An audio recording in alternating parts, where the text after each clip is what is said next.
No crisis here. On governments that tell you not to panic. Welcome to Morning Coffee Thoughts. This episode looks at the Philippine government's response to the oil price surge triggered by the Strait of Hormuz closure. We trace the data, the language, and the old familiar pattern of governments managing optics, while ordinary people absorb the cost. Let's begin. There's a thing governments do when they're caught flat-footed. They smile at the press briefing. They choose their words very carefully. They say things like price disruption, not oil crisis, while, in the same breath, announcing the creation of a crisis committee. That happened here. Last Monday, March 23, 2026, Malacannang Palace press officer Claire Castro told journalists that the Philippines is experiencing a price disruption and not an oil crisis. She said this while confirming that President Marcos had already ordered the creation of a crisis committee. When asked why you'd form a crisis committee if there's no crisis, she said the committee was needed for things to be more systematic, organized, so that someone is focused on the situation. I've been writing long enough to know what that sounds like. It sounds like covering your bases while pretending the bases don't need covering. Section 1. What's actually happening on the ground? Let me give you the facts as I've traced them. On February 28th, the United States and Israel launched airstrikes against Iran, including targets in Tehran. Iran retaliated by effectively closing the Strait of Hormuz, the narrow passage between Iran and Oman, through which roughly 20% of the world's oil and liquefied natural gas travels. The Philippines imports approximately 98% of its crude oil requirements, a significant chunk of it from the Middle East. When the Strait of Hormuz seized up, we didn't just feel it eventually. We felt it fast, and we felt it hard. By March 9th, Dubai crude oil prices had already breached the $100 per barrel mark. By March 10th, fuel price hikes were already the 9th straight week of increases for gasoline and the 11th consecutive week for diesel.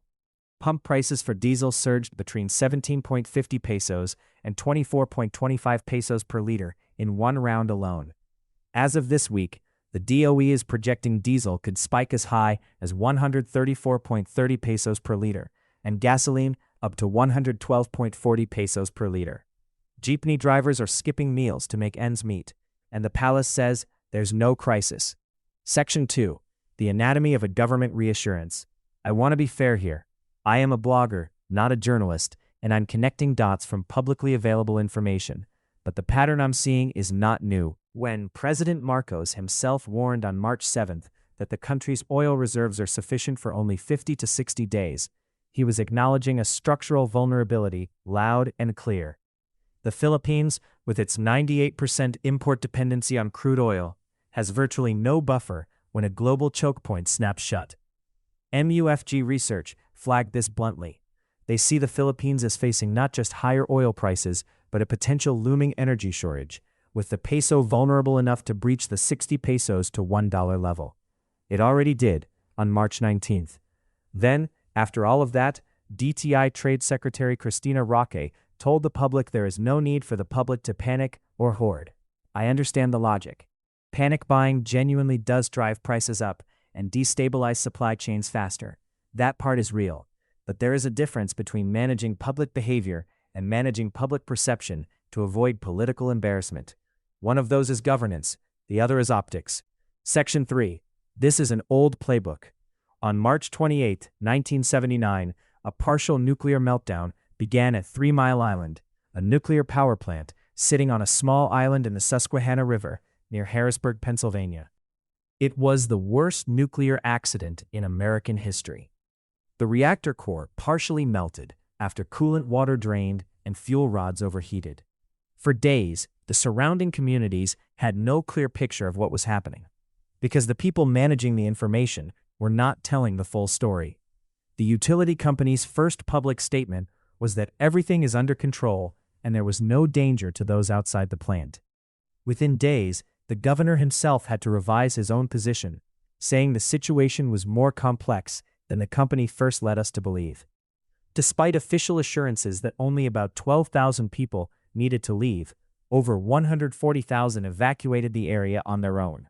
They did not panic in the irrational sense. They read the room. Research published by the American Sociological Association found that actual panic during disasters is extremely rare. What people do instead is gather more information and act in a manner consistent with what their situation actually demands. Behind official public pacifiers is the presumption that people cannot be trusted with bad news. And when that presumption drives communication, what you get is statements like price disruption, not oil crisis, while simultaneously forming a crisis committee. Section 4. What the data actually says about our exposure. I want to slow down here and look at the numbers, because this is where I find myself genuinely worried rather than just analytically skeptical. The Institute of International Finance identified the Philippines as among the Asian economies most significantly impacted by sustained disruptions in Gulf energy supplies, while simultaneously lacking the fiscal flexibility to counteract the shock. Every $10 per barrel increase in oil prices is estimated to cut Philippine GDP growth by around 0.2 percentage points and raise inflation by approximately 0.6 percentage points. And those are the conservative estimates. MUFG Research, in a March 2026 analysis, estimated that if oil prices are sustained above $100 per barrel, the Philippines' GDP could fall to around 3.7% in 2026 and 5.7% in 2027, down from earlier projections of 4% and 6% respectively. If oil spikes to $130 per barrel, the cuts go even deeper. The peso is already at 60 pesos to $1. The current account deficit could widen to near 3% of GDP under sustained high oil prices. These are not numbers that describe a price disruption. Section 5. Who benefits from the wait? Here is a set of facts I want to place next to each other. U.S. oil companies are projected to earn an additional $63.4 billion in 2026 alone from the Iran war-driven oil price surge, after prices rose 47% since February 28. After Russia invaded Ukraine in 2022, ExxonMobil and Chevron collectively reported profits exceeding $30 billion in just one quarter. Back home, the DOE was already catching retailers in Luzon and Mindanao illegally hiking prices ahead of scheduled adjustments as early as March 7th. A local oil price analyst noted that when oil prices rise, companies hike simultaneously and fast. When prices fall, the reduction comes very, very slow. The Senate unanimously passed a bill granting emergency powers to suspend excise taxes on fuel. The House passed it too. The legislature moved. The palace continued managing the language. Delay has a cost, and that cost lands on a specific set of people every single time. Section 6. The part that hurts. As someone who blogs about politics in this country, the no-crisis framing bothers me for a reason beyond the political optics. It puts the burden of interpretation on ordinary people. When the government says no crisis, it gives cover to anyone who wants to accuse those raising alarms of fear-mongering. The Trade Union Congress of the Philippines immediately called it out. They said the declaration of a state of national emergency was critical, precisely so the government could move decisively. Instead, the administration was still framing it as panic management theater. Meanwhile, jeepney drivers are hardly earning anything. Diesel is threatening to cross 134 pesos per liter. The peso has already crossed the 60 pesos line. Transport strikes have paralyzed major routes.